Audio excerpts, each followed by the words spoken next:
एक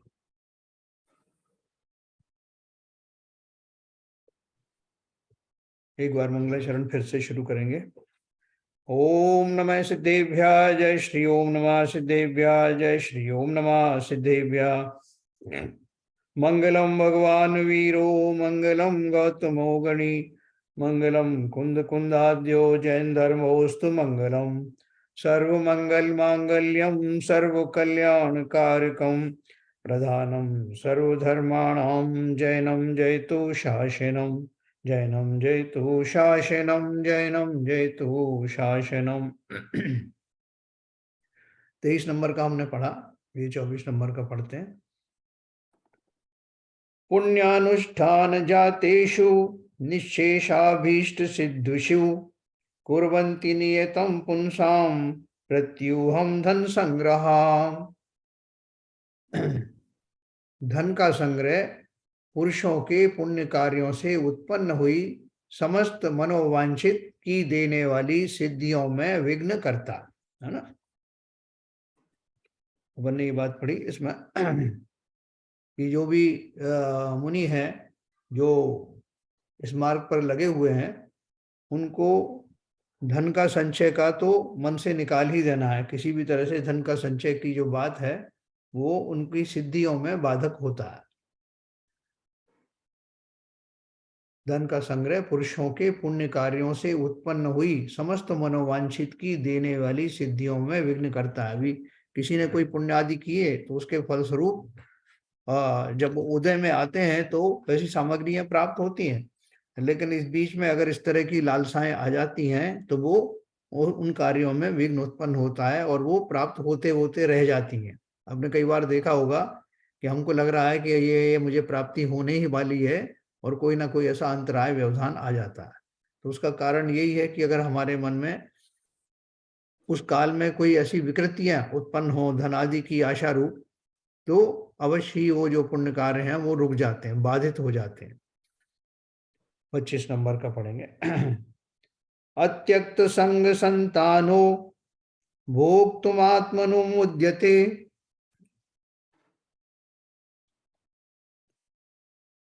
वदनन्नपि न जानाति स्वम घनै कर्म बंधनहि।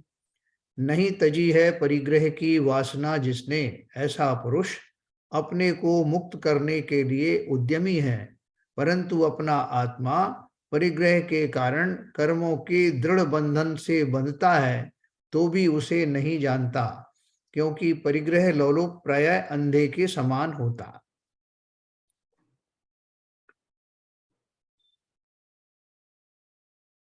देखो जिस हिसाब से ये दोहे चल रहे हैं बहुत सिंपल दोहे हैं, और परिग्रह के नाम से कहीं उन्होंने धन की बात कही है या दूसरे भावों की बात कही है, लेकिन दूसरे भाव जो है वो चूंकि बहुत ज्यादा क्लियर हमको मालूम नहीं पड़ते स्वयं को, इसलिए जहां जहां धन की बात आती है, धन का अर्थ बाकी के भाव भी समझना। तो बोलते हैं परिग्रह लोलो प्रायः अंधे के समान होता है, उसे और कुछ सूझता नहीं है कि एक बार परिग्रह मन में आ जाए तो किसी भी तरह का और भी कोई भाव आता नहीं। 26 नंबर है, अपि सूर्यस्थितेज्जद जेदाम स्थिरत्वं वा सुराचल है, न पुनः संग संकीर्णो मुनि शातु संवृत्त इंद्रिय है। कदाचित सूर्य तो अपना प्रकाश छोड़ दे और सुमेरु पर्वत स्थिरता छोड़ दे तो संभव है, परंतु परिग्रह सहित मुनि कदापि जितेंद्रिय नहीं हो सकता ना। तो वो बार बार उसी बात पे जोर दे रहे हैं कि जो असंभव घटनाएं हैं कि सूर्य का प्रकाश चला जाए, सुमेरु पर्वत हिलने लग जाए, जो कि असंभव घटनाएं, बोले अगर वो भी संभव हो जाए तब भी परिग्रह अगर जिसके जीवन में है, ऐसा मुनि कभी भी इंद्रियों को जीत नहीं सकता। इसलिए अगर किसी को यह भ्रम हो जाए कि मैंने बाकी इंद्रिय के विषय छोड़ दिए, अगर किंचित मेरी मन में कोई कामनाएं आ जाती हैं तो उनसे क्या फर्क पड़ता है, तो फर्क पड़ता है बोला कि पूरा वो इंद्रिय विजय हो ही नहीं सकता। 27 नंबर है, वायानपि च सय वायानपि च यः संगान परित्यक्तु मन ईश्वर है, सक्लीव कर्मणाम सैन्यम कथमग्रे हनिष्यति। जो पुरुष बाह्य के परिग्रह को भी छोड़ने में असमर्थ है वह नपुंसक नामर्द कायर है, आगे कर्मों की सेना को कैसे हनेगा है। तो उसको उन्होंने यहां तक भी एक चैलेंज दिया है कि आपके मन में इस तरह का परिग्रह का भाव आने के बाद में तुम कर्मों की सेना को हरा के दिखाओ, है ना। कहने का अर्थ क्या है कि जो भी इस मार्ग में से हट करके और धन आदि की आशा में चला गया है वो किसी भी 3 काल में भी कर्मों को क्षय करने में समर्थ नहीं होगा। 28 नंबर है, स्मर भोगींद्र वल्मीकम रागाद्यरी निकेतनम क्रीड़ास्पद विद्यानाम बुधैर्वित्तम प्रकीर्तितम।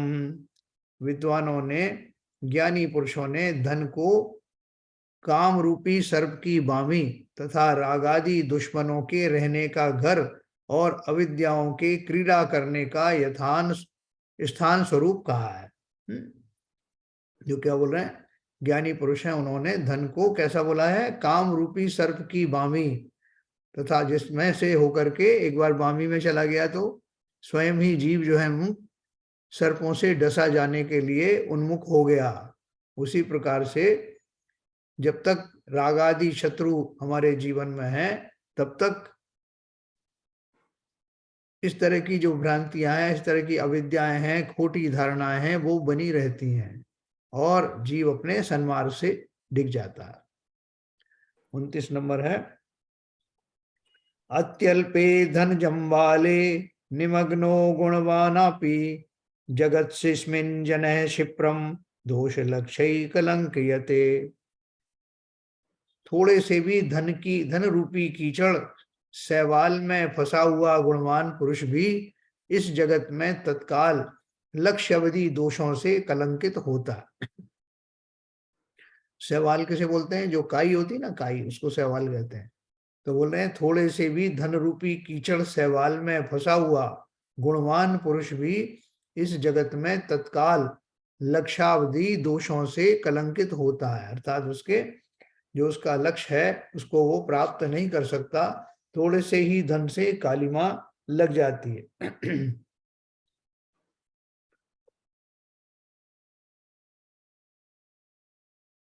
देखो हमारे यहाँ तो जो बाकी जो पीछी कमंडल के अतिरिक्त और एक शास्त्र के अतिरिक्त जितनी भी वस्तुएं हैं वो सब परिग्रह में गिनी जाती हैं। बाह्य परिग्रह जो वर्जित है, अब उसकी बहुत सारे लोग कल्पना कर लेते हैं, नहीं साहब थोड़ा बहुत तो चलता है, बाकी परिग्रह जैसे गाड़ियां लेकर के, सामान आदि लेकर के साथ में चलना, उसकी अनुमोदना रखना, ये सब बहुत बड़े बड़े परिग्रह हैं, छोटे मोटे नहीं है। और भावों में भी किसी तरह की आकांक्षाएं लेके चलना कि अगर मैं नहीं होता इस पद पर तो ये मुझे चीजें मिल जाती, ऐसा भाव रखना भी ये खोटे भाव परिग्रह ही हैं। 30 नंबर पर है, संन्यस्त सर्व संगेभ्यो गुरुभ्यो अप्यति शंक्यते धनिर्भरधर धनिर्भिर्घ नरशाक्षरा नरक्षार्थम रात्रावपि न सुप्यते। धनाढ्य पुरुष समस्त परिग्रह के त्यागने वाले अपने गुरु से भी शंका युक्त रहता है तथा धन की रक्षा के लिए रात्रि को सोता भी नहीं। भावार्थ है कोई मेरा धन ना ले जाए ऐसी शंकाओं से निरंतर रहती है। अब जैसे मुनि संघ में किसी मुनि को इस तरह का धन आदि का लोभ आ गया तो श्रावकों से कह करके या किसी भी तरीके से कुछ धन का इकट्ठा किया, धन रख दिया कहीं कमंडल वगैरह में छुपा करके, तो फिर उसको ये शंका रहती है कि कहीं ऐसा ना हो कि गुरु को पता लग जाए या संघ के दूसरे मुनियों को पता लग जाए, तो उससे सुरक्षा के भाव उसके बने रहते हैं और उस चक्कर में वो चिंतातुर रहता है। और चिंता युक्त रहने वाला, शंका युक्त रहने वाला कभी भी ध्यानस्थ नहीं हो सकता। क्या मेरी आवाज आ रही है शिवजन साहब? Yes sir, yes sir. अभी कितने पार्टिसिपेंट हैं? अभी 9। अच्छा, अब वो आ गए क्या शैलन जी वगैरह? एक मिनट। हाँ हूँ, मैं हूँ। ओके, वो क्या है इसका? जी हैं, बाबूजी हैं, नीरजा जी हैं, सरता जी हैं, अच्छा, शैलेश जी हैं, गुणवाला जी हैं, संजय प्रकाश हैं। चलिए ठीक है, ओके। मीना बहन जी हैं। तो उसमें क्या सेटिंग दोबारा करना पड़ेगा, अभी इसमें मुझे दिख नहीं रहा। चलो कोई बात नहीं, चालू रखो, चलिए, काम चल रहा है पूरा। हाँ, तो ये 31 नंबर का अपन पढ़ते हैं। 30 हो गया मेरे। कोई मेरा धन ना ले जाए, ऐसी शंका उसे निरंतर रहती। देखो, हम सब लोगों के लिए तो वास्तव में ये एक बहुत ताज्जुब की बात है कि ऐसे मुनियों का चिंतन भी हो सकता है। शास्त्रों के माध्यम से हमें बहुत बारीक बारीक चीजें मालूम पड़ती हैं और ऐसा जरूर रहा होगा, पूर्व काल में भी रहा होगा। तो इसलिए उन्होंने विस्तार से ये बातें कही हैं। और जो मुनि बन चुके हैं और जो मुनि बनने की इच्छा रखते हैं, उन सब के लिए ये उद्बोधन है कि जरा सी भी इस तरह की आशा अगर मन में आए तो तुरंत इस आचार्य जी के द्वारा दिए गए उपदेश के माध्यम से इस रहस्य को समझ जाना कि मैं अपनी इतनी काल की तपस्या को इस इच्छा मात्र से भंग कर रहा हूं। वैसे 31 में अपन करते हैं इधर से। हाँ, 31। क्या आवाज आ रही है भाई? बंद कर दीजिए। सुत स्वजन भूपाल दुष्ट चौरारी विड्रवरात, बंधु मित्र कलत्रेभ्यो धनि भी शंकयते वृषम। जो धनवान होते हैं वे पुत्र, स्वजन, राजा, दुष्ट, चौर, वैरी, बंधु, स्त्री, मित्र अथवा परचक्र आदि से निरंतर शंकित रहते हैं। यहाँ जो धनवान होते हैं, जो अभी अभिमुनि की बात छोड़ करके एक जनरल बात कही उन्होंने कि जो धनवान होते हैं साधारण रूप से गृहस्थ में भी वे पुत्र से, स्वजन से, राजा से, दुष्टों से, चोरियों से, वैरियों से, बंधुओं से, स्त्री और मित्र सभी से निरंतर शंकित रहते हैं। कोई बोले कि भाई आपके पिता ही तो है ना, उनसे क्या शंका करना, आपका पुत्र ही तो है, उनसे क्या शंका करना। लेकिन जिसके मन में ये भाव आ जाता है कि वो हमेशा सतर्क रहता है, कहीं रेड ना पड़ है कोई ले ना जाए। रेड ना पड़ जाए इनकम टैक्स की। अरे रेड भी पड़ सकती है ना, अपने बंधुओं से ही, अपने मित्रों से, अपने पुत्र आदि से भी खतरा रहता है। क्या पता कब कुपुत्र जो हो जाए वो, और वो किसी को इन्फॉर्म कर दे। तो इसलिए वो जो शंकित होता है, इस हद तक शंकित होता है कि अपने स्वजनों पर भी उसे विश्वास नहीं होता। तो ऐसे ही मन में जिसमें इतनी निरंतर शंकाएं विद्यमान हो, वहां कहाँ धर्म ध्यान होगा। 32 नंबर है।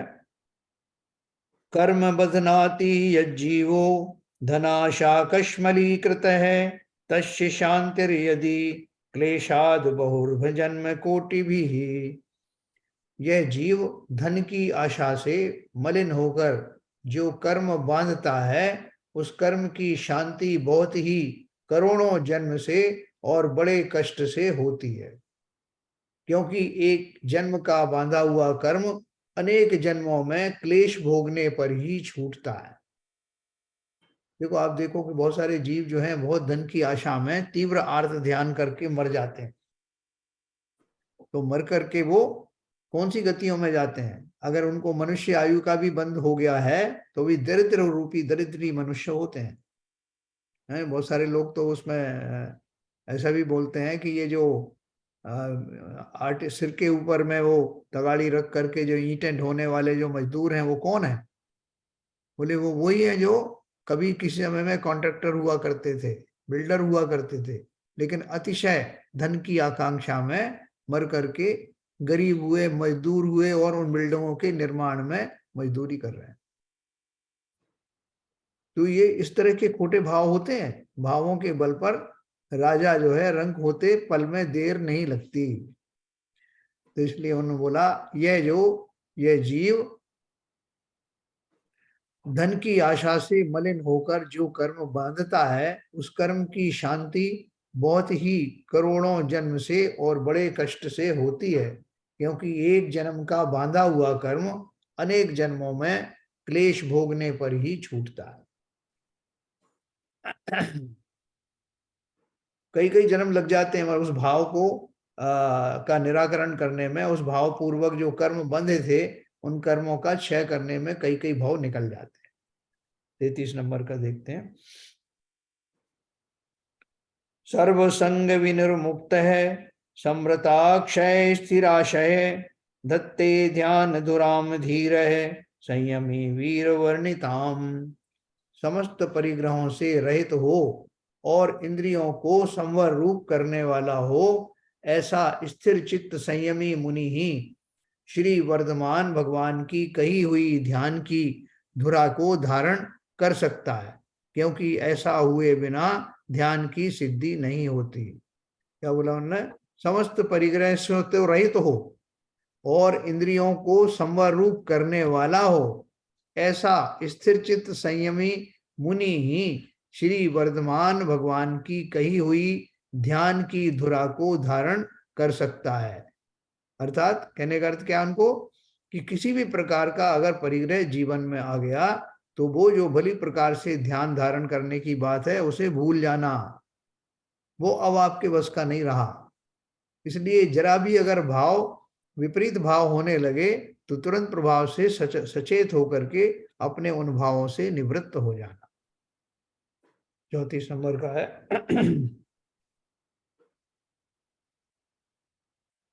हमको लगता है कि ये इतना जो गहराई से बताया जा रहा है, ये मुनियों को तो कैसे होता होगा, लेकिन अवश्य होता होगा, जब तो उन आचार्यों ने ये सब बातों से और मुनियों को ही संबोधित किया मुख्य रूप से।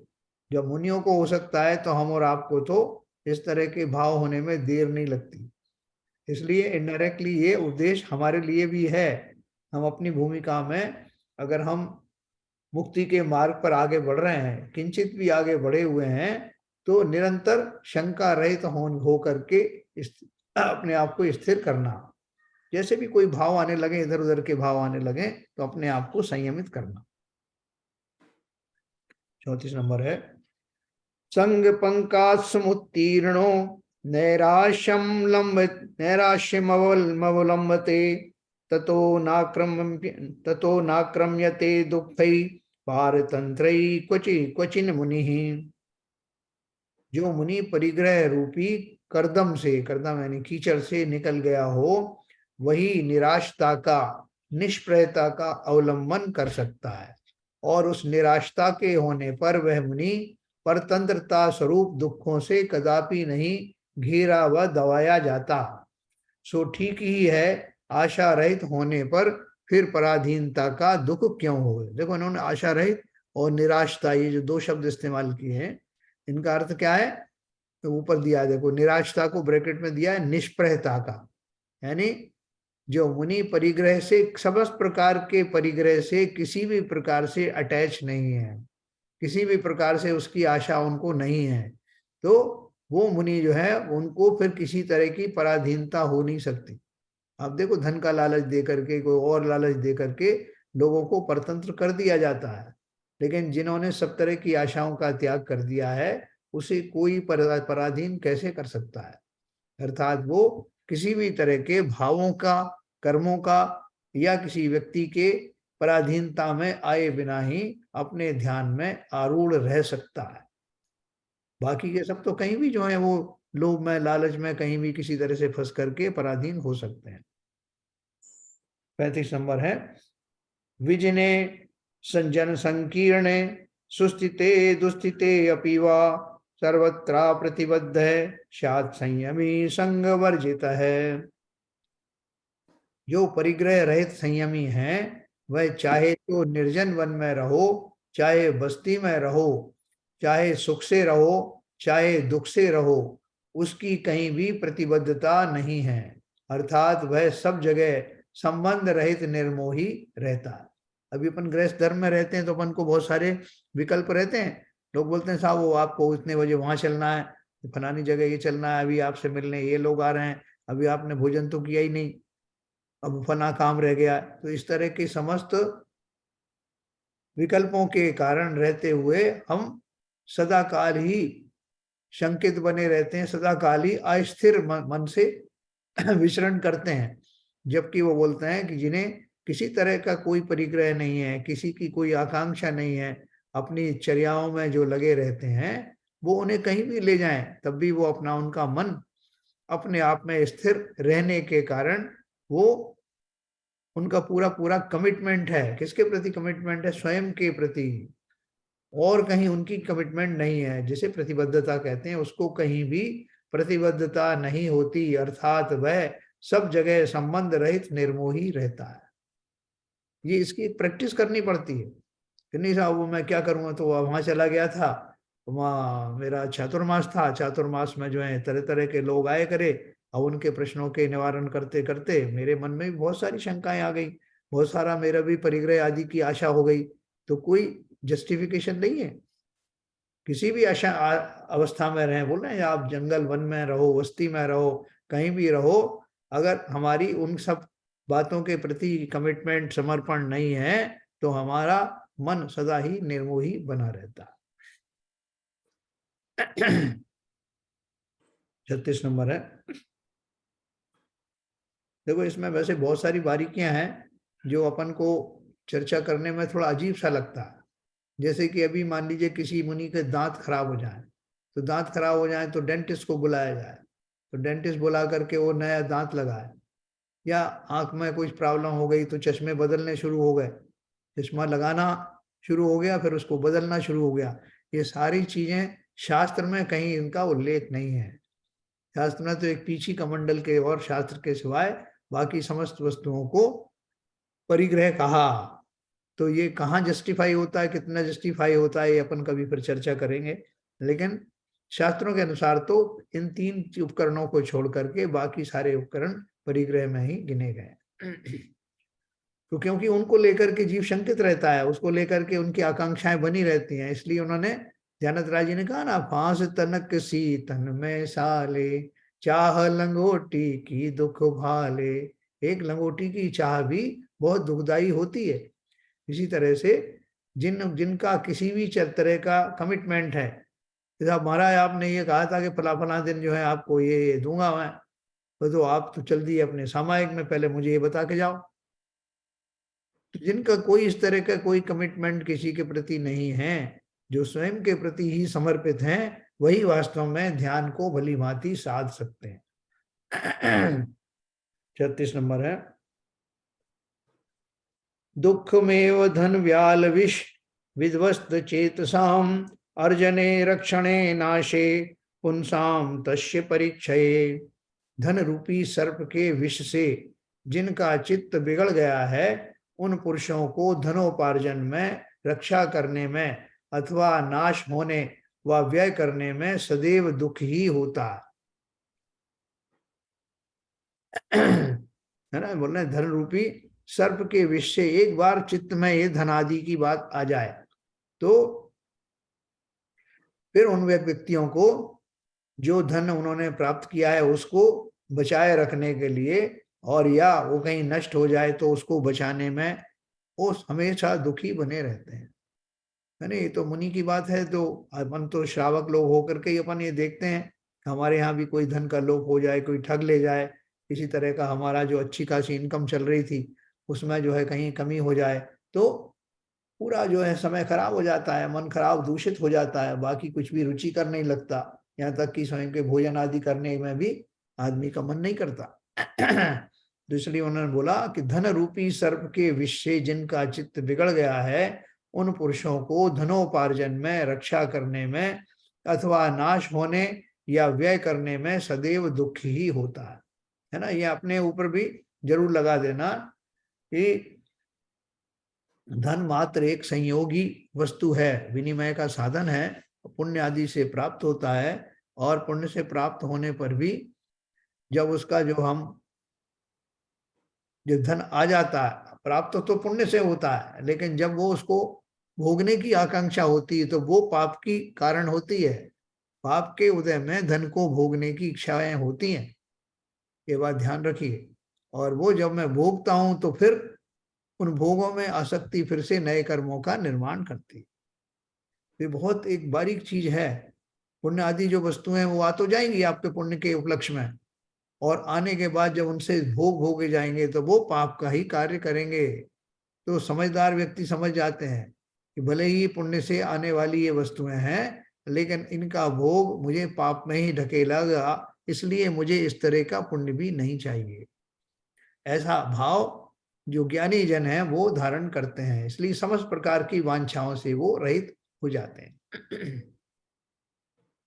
37 नंबर का, स्वजातीयरपि प्राणी सद्यो अभिद्रियूयते धनी यथात्र सामिशय पक्षी पक्षिभिर्वर्धमंडलई।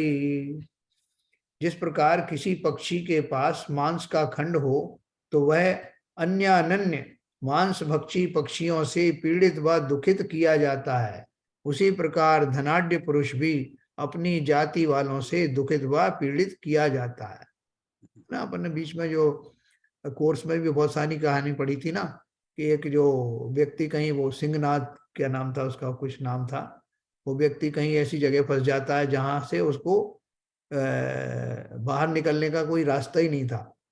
तो उसने एक बहुत बड़ा मांस का एक टुकड़ा वहां पे पड़ा हुआ था, उसको पकड़ लिया। तो उसको पकड़ने की वजह से लोग, बहुत सारी चीलें और बहुत सारे गिद्ध आए और उन्होंने उसको ऊपर उठा लिया उस मांस के टुकड़े के लोभ में, और वो फिर वहां से निकल गया। ऐसा कोई एक कहानी आती है। तो बोल रहे हैं जिस प्रकार, क्या हो गया, 1 मिनट भैया,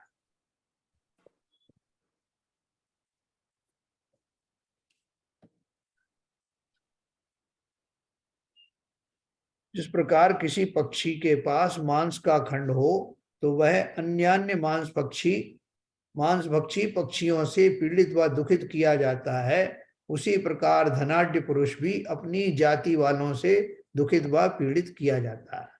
कुत्तों के बारे में ये प्रसिद्ध है ना, कि वो कुत्ते जो हैं एक दूसरे को देख करके भौंकते हैं, अपनी जाति वालों को देख करके ही वो बहुत आक्रामक हो जाते हैं। उसी प्रकार से धन आदि की जिन्हें आशा होती है वो दूसरे धनाभिलाषियों के द्वारा प्रताड़ित किया जा सकता है, इसका उन्हें भय निरंतर बना रहता है। इस प्रकार हमने ये 37 पढ़े। अभी हमारे पास 2-3 मिनट हैं, तो अगर आपको किसी तरह की कोई शंका हो तो पूछ सकते हैं। इससे कैसे निकले, इसमें क्या बहुत सारे बटन सी जो है अभी दिखाई नहीं दे रहे हैं मुझे, तो अपन वैसे चर्चा कर सकते हैं 1 मिनट के लिए। क्या सब सिंपल है ना ये कलन जी, कुछ उसमें विशेष तो नहीं रहा? नहीं, विशेष है। हाँ इसमें कुछ मतलब बहुत बारीक चीज़ों का डिस्कशन हो रहा है, हाँ और वही बारीक चीज़ें ही हैं जो आपको, मतलब अपन आप स्थूल रूप से समझेंगे तो उसकी समझ में नहीं आएगा ये। हाँ हाँ, बहुत बारीकी में जाना पड़ेगा इसके भाव में, बिल्कुल बिल्कुल बिल्कुल। क्योंकि केवल हम कुछ कपड़े कम कर लें और धन कम कर लें और वो करने से परिग्रह नहीं छूटता। हाँ परिग्रह तो अपने अब भावों से परिग्रह छुटाना है आपको। बराबर। हाँ। तो कैसे छूटे, अपने को क्या और करना चाहिए देखो, उसमें? और कितना प्रैक्टिकल बात लिखी है इसमें। ये इतनी बड़ी सच्चाई है कि धनी, जैसे जिस पक्षी के पास में मांस का पिंड होता है, तो हाँ उसको सारे पक्षी पक्षी उस पर झगड़ते हैं, हम देखते भी हैं। हाँ कुत्तों में देखो, यदि कुछ हो तो ऐसा चिड़चिड़ाहट होती है, उसमें खींचतानी होती है। तो वो आज भी हो रहा है हमारे यहाँ। जहां जहां हमारे पास में धन है, जहां जहां मतलब जो जरूरत से ज्यादा धन है, तो वहां ऐसा उन परिवारों में हो रहा है। लेकिन हम उस बात को मानने को तैयार नहीं है, उसमें घुसे बैठे हैं। हमारे पास में मतलब कंप्लेंट की इतनी बड़ी बड़ी लिस्ट होती है, अन्याय की के इतने इतने बड़े अन्याय हुए, और जबकि केवल एक भाव कर लें तो वो सारे अन्याय खत्म हो जाएंगे और वो तिर जाएंगे, सुखी हो जाएंगे।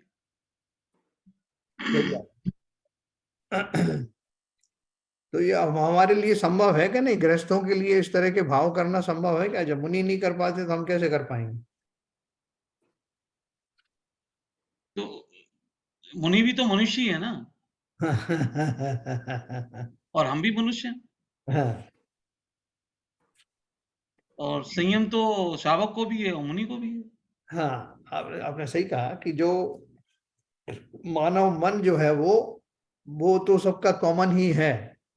और मुनियों से इसलिए ये आशा नहीं की जाती कि वो वास्तव में, उन्होंने इतना प्रयत्न के द्वारा, इतने पुरुषार्थ के द्वारा वो जहां जा करके और स्थापित हो गए हैं, उस स्थान के बाद में वो फिर से इस जाल में फंस जाएंगे, ऐसी कल्पनाएं होती हैं। इस बात से आचार्यों को ताज्जुब होता है, ये कैसे हो रहा है।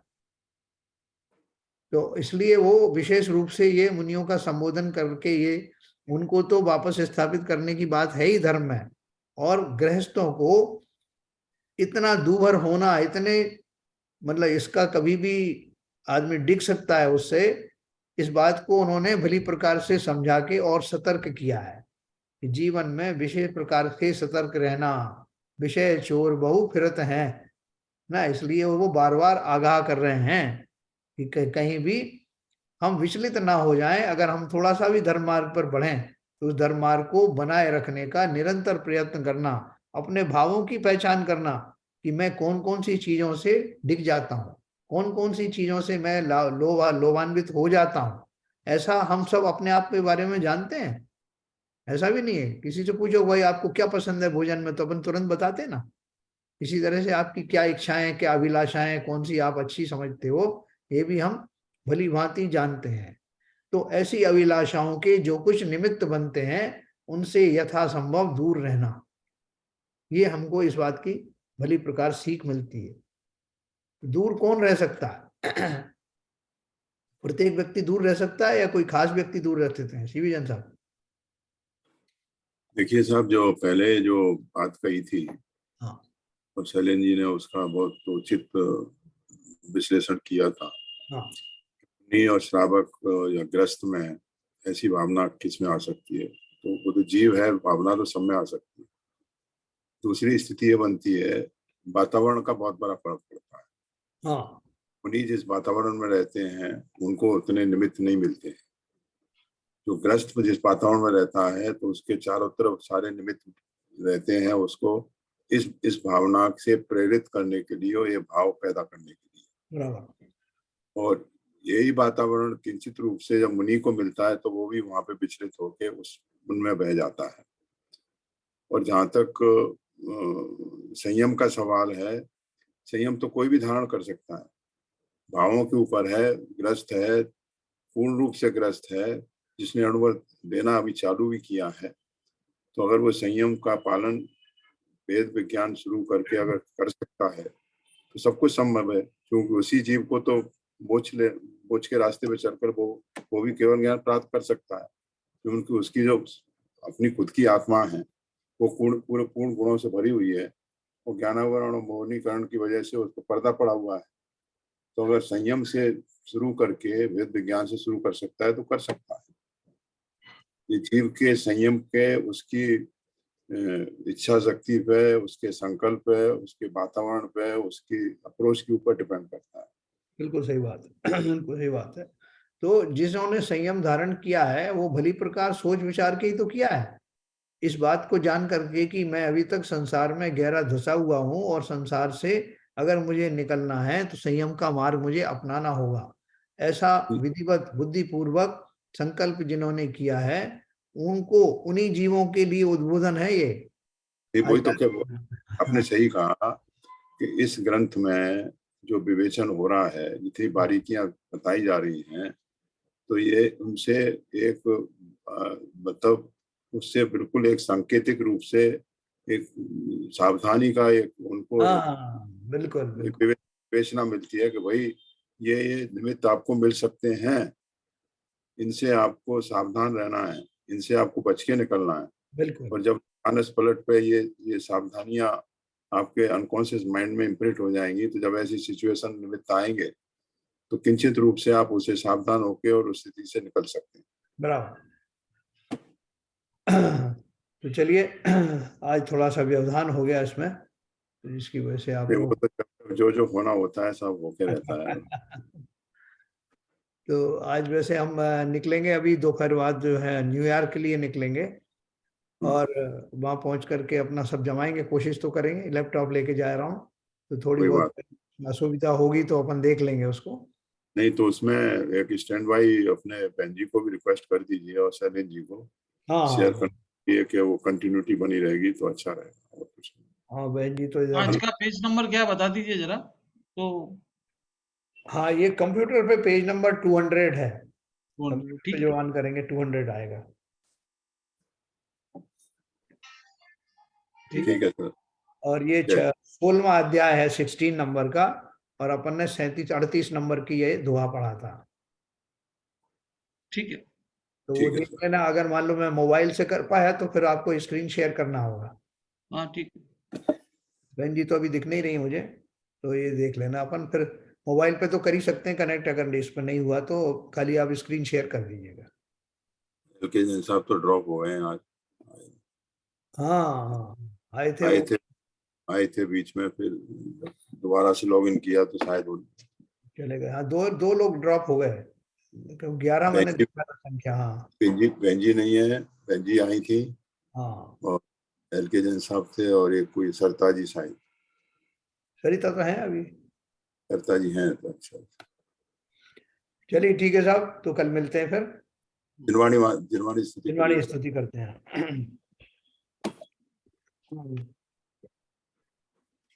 मिथ्यातम नाश वे को, ज्ञान के प्रकाश वे को, आपा पर भास वे को, भानु सी बखानी है। छहो द्रव्य जान वे को, बंधु विधि भान वे को, स्वरूपी छान वे को, परम प्रमानी है। अनुभव बताए वे को, जीव के जताए वे को, काहू ना सताए वे को, भव्य और यानी है। जहाँ तहाँ तारवे को, पार के उतारवे को, सुख विस्तार वे को, यही जिनवाणी है। हे जिनवाणी भारती तो हे जपू दिन रैन, जो तेरी शरणा गहे सो पावे सुख चैन। जावाणी के ज्ञान ते सूझे लोकालोक, सो वाणी मस्तक धरूं सदा देतु हूँ धूप। जिनवाणी माता की जय।